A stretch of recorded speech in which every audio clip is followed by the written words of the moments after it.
मेरा और आपका थोड़ा सा ये हो रहा है, आपकी गुजराती मेरा मराठी। फिर भी हम दोनों, आप गुजराती हो मैं मराठी हूँ, फिर भी हिंदी में प्रयास कर रहा हूँ। मेरा हिंदी का थोड़ा सा प्रॉब्लम है, फिर भी बात करेंगे। तंत्र तंत्र आपने जैसे बोला मुझे कि तंत्र क्रिया कैसे की जाती है, तंत्र क्रिया का बहुत बड़ा महत्व है। जैसे कि आपके गुजरात में भी ज़्यादा लोगों को मालूम नहीं है, बहुत सारे लोग परेशान भी है, और वहाँ पे तंत्र क्रिया का प्रमाण भी ज़्यादा है। कोई को जो तंत्र क्रिया होती है वो करने से करते टाइम लोगों को मालूम ही नहीं उसकी तोड़ क्या है। अलग अलग प्रकार की तंत्र क्रिया चलती है, अलग अलग प्रकार की क्रियाएं होती है, उसका अलग अलग उपाय होता है। ऐसा नहीं कि हर जगह पे नींबू ही चलेगा, हर जगह पे कुछ अलग ही चलेगा, ऐसा नहीं होता। क्योंकि क्या होता है, कुछ जो तंत्र क्रिया होती है, जब स्मशान तंत्र के बारे में बात करें या फिर कोई नदी के किनारे वाला तंत्र हो या चौराहे का हो, जब भी समझ लीजिएगा स्मशान तंत्र के बारे में बात करते हैं। स्मशान तंत्र जब किसी के ऊपर चलता है तो वहाँ पे कोई कोई जो तांत्रिक होते हैं उस पे उस व्यक्ति के पैर के नीचे की चप्पल हो या वस्त्र हो या फिर कोई भी चीज़, बाल हो, उस पे वो तंत्र क्रिया चलाते हैं ज़्यादा से ज़्यादा। लेकिन वहाँ पे जाकर वो विधान करते हैं, विधान करने के बाद वहाँ पे बलि विधान होता है। बलि विधान का यानी मुर्गा हो गया, या फिर कोई बकरा हो गया, या फिर कोई अंडे का भोग, या फिर शराब का भोग चढ़ाकर, वो कोई भी हो उसे बलि ही कहते हैं, वो देकर उसके ऊपर जब मंत्रों का जाप चलता है कि उस शक्ति को आह्वान करके कि आपको इसकी आन, यानी आपके गुरु की आन, आपके माँ के दूध की सौगंध, आप मेरा ये कार्य करो, तब वो शक्ति आकर आगे के घर में घुस जाती, घर में या उस व्यक्ति के ऊपर हावी हो जाते। और हावी होने के बाद ऐसा ही नहीं कि जिसके ऊपर वो क्रिया हो गई है वही इस परेशानी में आता है, ऐसा नहीं, पूरा घर इस परेशानी में आता है। क्योंकि शक्तियाँ जो होती है, शक्तियों को जिसके ऊपर भेजा उसका स्मेल, जो स्मेल होता है, या फिर स्मेल ही समझ ले या फिर डीएनए समझिए, उस डीएनए के ऊपर ही वो डीएनए यानी जो अपने अंश होते हैं। जैसे कि आप हर किसी के पिताजी का जो डीएनए होता है, डीएनए हो या फिर उनका एक ब्लड हो, वो सेम ही होता है। इसके वजह से वो पूरा घर परिवार उसमें आ जाता है। कभी कभी आपने एक बात भी सुनी होगी, तंत्र क्रिया चली थी दादाजी के ऊपर, आप भी उसके पोते उससे झुलस रहे हैं, वो उनको ही वो परेशानी है, क्योंकि क्रिया चली है दादाजी के ऊपर। उसमें पिताजी जो उनके जो बेटे थे, यानी बच्चे के पिताजी, वो भी इसमें हादसे में कुछ उनके साथ भी बुरा हुआ, और उनको भी आर्थिक परिस्थिति, आर्थिक जो स्थिति होती है वो भी बिगड़ चुकी थी।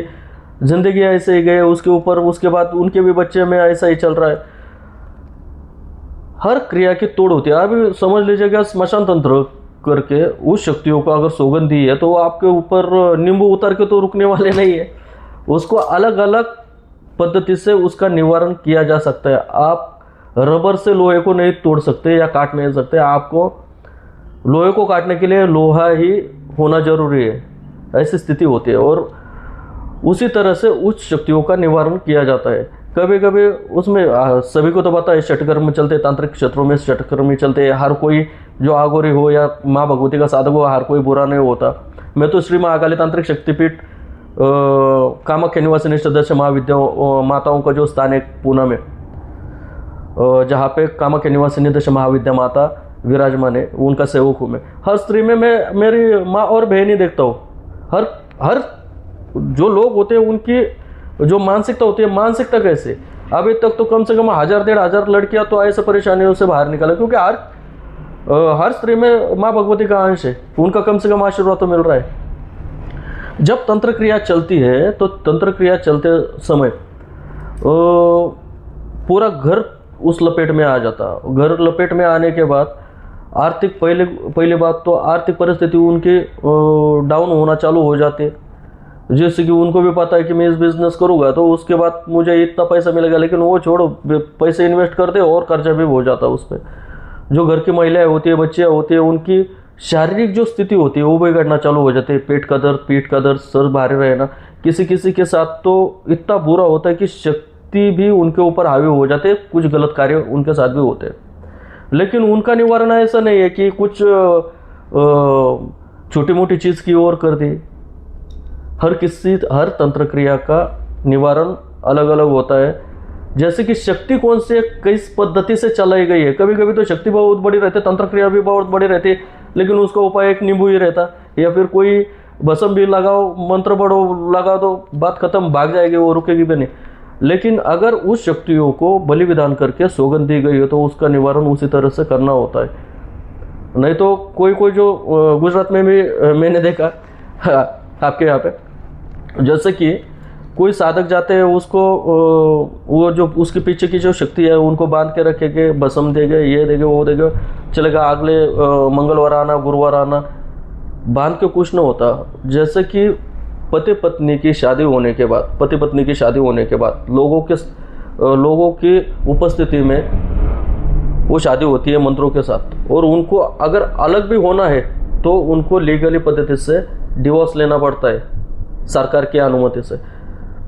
झगड़ा भी, पति पत्नी का झगड़ा हुआ और वो दोनों साइड में भी हो गए, साइड में होने से तलाक नहीं होता, कुछ भी नहीं होता, वह अलग नहीं है, वो पति पत्नी है, जब तक कि सबकी सहमति से, सरकार की सहमति से, जब तक उनका डिवोर्स नहीं हो जाता। उसी तरह से जब तक उस तंत्र क्रिया का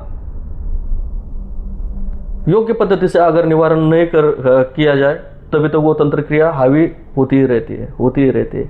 इसी पद्धति से उसके विषय होते हैं। और बहुत सारे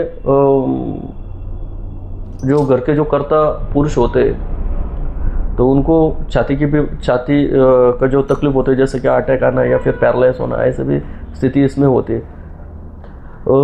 इनमें प्रकार तो बहुत है, कोई स्मशान तंत्र चलाता है, कोई जो नदी के किनारे, और गुजरात में ज़्यादा से ज़्यादा देखा एक जो उतारे होते हैं ना, उतारे, जैसे कि कोई उतारता है घर के ऊपर से, किसी बीमार व्यक्ति के ऊपर से जिसके ऊपर कुछ बात है, और वो लाते और चौक में रख देते। चौक में रखने से क्या होता है मालूम आपको, वो जो शक्ति होती है वो शक्ति उस उतारे में आकर वहाँ पे बैठ जाती है चौराहे पे।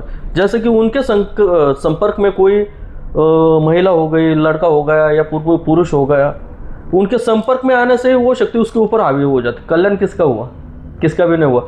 आपने आपका रोग निकाला, दूसरे के ऊपर डाल दिया, ऐसी बात नहीं होती। जो उसके साथ भी होगा उसका जिम्मेदार, जिसके ऊपर से उतारा किया है, जिसने किया है, वही उसका जिम्मेदार होता है। जितना उस व्यक्ति को तकलीफ होगी उसका शाप भी आगे वाले को ही लगता है। उसी तरह से किसी का बुरा न होते हुए हर किसी का भला होता रहे, उसी तरह से उपाय करना जरूरी होता है। जय मां।